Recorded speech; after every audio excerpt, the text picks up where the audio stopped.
This is Lisa from Mobile Tech Review, and this is the early to kind of mid 2021 Razer Blade Pro 17, largely the same as what we've seen before, but with NVIDIA RTX 3000 GeForce series graphics. So RTX 3060, 3070, 3080, your choice.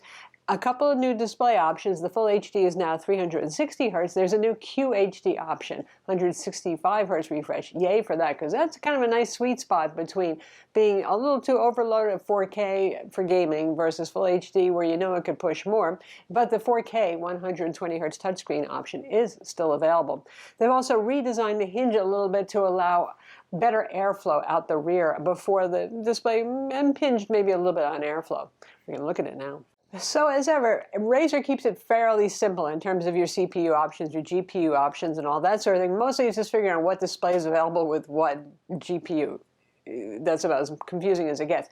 So inside we have an Intel 10th Gen Core i7 10875H CPU. That's 8-core. That's your only option, so you don't have to worry about picking a CPU. It's already been, well, done for you. And that's a good pick, too, because the Core i9 performance levels aren't that much better, but the heat certainly is. And we're talking still, relatively speaking, for a 17-inch laptop, something that's very thin and light, with the CNC aluminum chassis and, well, the usual signature black. But anyway, transfers heat and all that sort of thing. So the RTX Graphics 3000 series, again, 3060, 3070, 3080, all those are available to you. And those are 100-watt GPUs. Since NVIDIA did away with that max Q and max P kind of definition for how powerful the GPU was, now we have to look at the watts. So pretty much you're looking at max Q here, which is what Razer's done before, again, because it's kind of thin and light and they don't want to burn the thing up or burn your legs up, though this one does get pretty toasty, as always, to the touch. That means that in terms of performance here, this is certainly not going to beat something like the MSI GE76 Raider that we reviewed that has a 3080 with 155-watt GPU inside. Yeah, duh. But still, for something this portable, it's not bad. And I think a lot of people buy Blades because they also want them to be the Windows version of your MacBook Pro sort of thing, something for pro apps use, daily use, all that sort of thing. One thing to note, though, with the 3060, you have your usual 6 gigs of RAM and 8 gigs for the 3070, and the 3080 is only available with 8 gigs of RAM. There is a 16 gig option from some other manufacturers, like that MSI I mentioned, and also for Alienware for their M17R4, but here it's only the 8 gigabyte version. So we're not pushing the envelope to max gaming powerhouse here. That's not what this laptop's about. Despite the boutique looks and what's become a boutique name in laptops, the price starts at around $2,300, which isn't that terrifying for a Razer Blade. That gets you the RTX 3060, and it's a little confusing if you look at Razer's website right now, where it looks like the Full HD is actually $100 more than the QHD display. I don't know. So anyway, it looks like right now $2,300 will get you the QHD display, which is what we have. In terms of thermals and performance, well, this has not changed so much when it comes to the CPU and the cooling solution, other than a little bit better ventilation out the rear edge. You have vapor chamber cooling, yay, that's a good thing, and it really does help keep temperatures down, along with Razer's fairly conservative BIOS power limit and thermal limits, so you're not going to see this thing going to 100 degrees centigrade and terrors of burning it out or something like that. They kind of keep it a little bit dialed back, so that's not going to happen.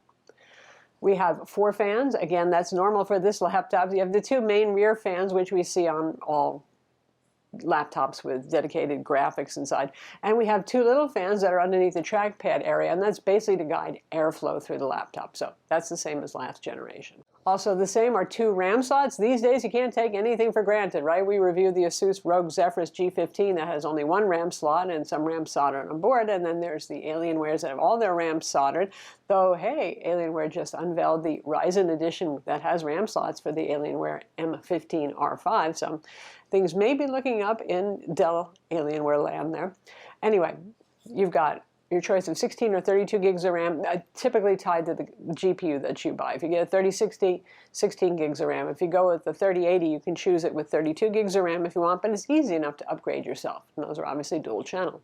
You have one M.2 NVMe SSD. It's either 512 gig or 1 terabyte, depending again on which configuration you buy.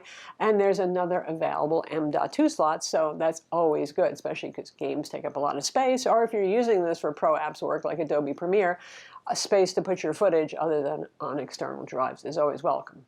Inside we have Intel Wi-Fi 6E, that's the new AX210 card with Bluetooth 5.2. And we have the usual Razer Chroma RGB keyboard with the same very short travel and relatively small sized keycaps. I'm happy to say compared to a couple of older generations where PWM was actually very obvious in the keyboard itself, that's not the case now, and it is one of the brightest backlit keyboards you'll ever see. Large Microsoft Precision trackpads, a glass surface, nothing to see here, same as they've been doing. Port selection, again, the same, but it's very good. 2 Thunderbolt 3 ports, so they support display out. You could do USB charging, but given the fact this comes with a 230-watt adapter, you're not going to get a whole lot of charging done over USB-C anyway.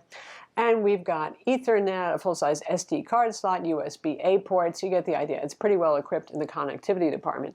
Nice that we have HDMI 2.1. Often we still see 2.0 on laptops. So for those of you with 4K, 120 hertz OLED TVs, well, you can actually connect it and go to town there and game at higher refresh rates. Back to the displays that are built in, we have that new QHD panel, and it's a pretty decent panel. It covers pretty much the full sRGB gamut. This is not a super wide gamut display.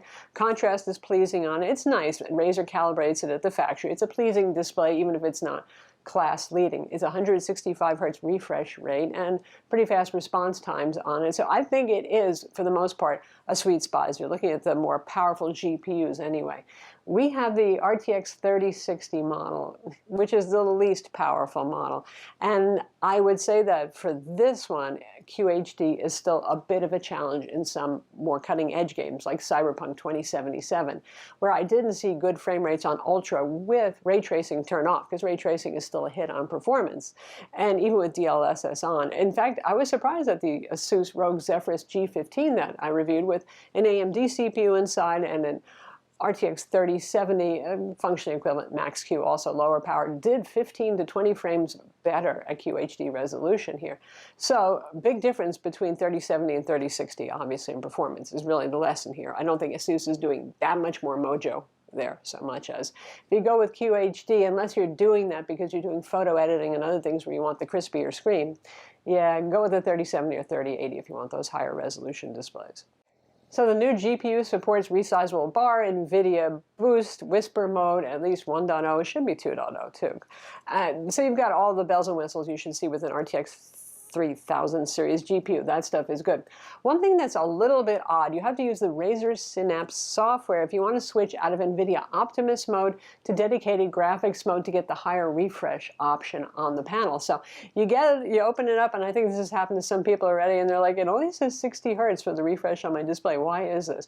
Well, go into Razer Synapse, hit the performance section, and then you can see you can put it in DGPU mode only, where you can choose then between 60 hertz and 165 hertz. So that's the answer to that. It's weird that there's a little extra step and it's not enabled by default out of the box. Speakers on this, same as last generation, they're not bad. They're up-firing stereo speakers. Given the size of the chassis, I wouldn't have minded a little more bass, a little more oomph, but that's okay. And given the fact that this is still a Razer Blade, which means those fans are going to be a whirring when you're playing games, you're probably going to use headphones anyway. Because it is a thin and light laptop, 6 pounds, which is 1.75 kilograms, the fans do have a bit of a high-pitched sound to them. It's not horrible, though, or anything like that, but you'll hear the fan noise if you're playing games. If you're just doing this for productivity work, using it, then the fans are not much of an issue, though you will hear them pulsing on and off. And the surface temperatures will always be warm on the laptop.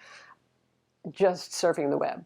That's the way it is. And they'll get pretty toasty hot. Your hands might even sweat a little bit when you're playing games because even the keyboard radiates a bit of heat too. So yeah, I mean, that's how the blades roll though, warm. But the CPU and GPU temperatures, A-okay. When it comes to battery, it's a 70.5 watt-hour battery and a 230-watt charger, and no matter which of the GPUs you go with, because they're all basically 100-watt GPUs, so the power consumption is the same on those. which tells you maybe don't spend the money on the 3080, go with the 3070 since you're not getting a lot more power for the GPU. But anyway, that's what you've got. On NVIDIA Optimus mode with switchable graphics and the integrated graphics engaged, doing light productivity work, streaming some video, that sort of thing. With the display set to 200 nits of brightness, we average 4 to 5 hours of battery life, which is okay for a gaming laptop. Not wow, not Ryzen level wow, but that is what it is. To take off the bottom cover as ever, it's Torx T5 screws. There are 12 of them, and you can see our ventilation grills here over the fans and a little vent area here. Unscrew these screws and just lift it right off. No annoying clips or anything tricky. And as always, we have pretty tall rubber feet here, so this keeps it up a little bit for better ventilation. And as always with Razer blades, it is a fingerprint-loving mess. From the minute you look at it, and it will show every bit of dust. And here are our internals, and this is the vapor chamber cooler here. 4 screws to CPU and GPU, always good that. No tripod heatsink action going on. So vapor chamber is effective, like to see that. It's not that hard to remove either, should you decide you want to repaste it yourself. Though I've repasted Razers before, and honestly the thermal paste they use is pretty decent. 2 larger fans in the back, the 2 smaller fans right there. Here's our M.2 SSD, our boot SSD. Here's a slot where you could put a second one in if you wish to expand storage. And here are our 2 RAM slots, DDR4, 2933 megahertz is the operating speed for that. So you can get it with 16 or 32. You could upgrade it yourself and in theory go up to 64 gigs if you've sourced some 32 gig modules.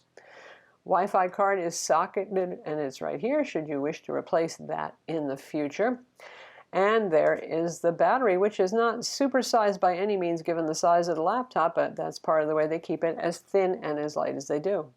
So that's the early to mid-ish 2021 Razer Blade Pro 17. As always, one of the prettiest, most chic laptops on the market today, gaming laptop or not. Certainly as gaming laptops go, it's better looking than the average Joe, isn't it?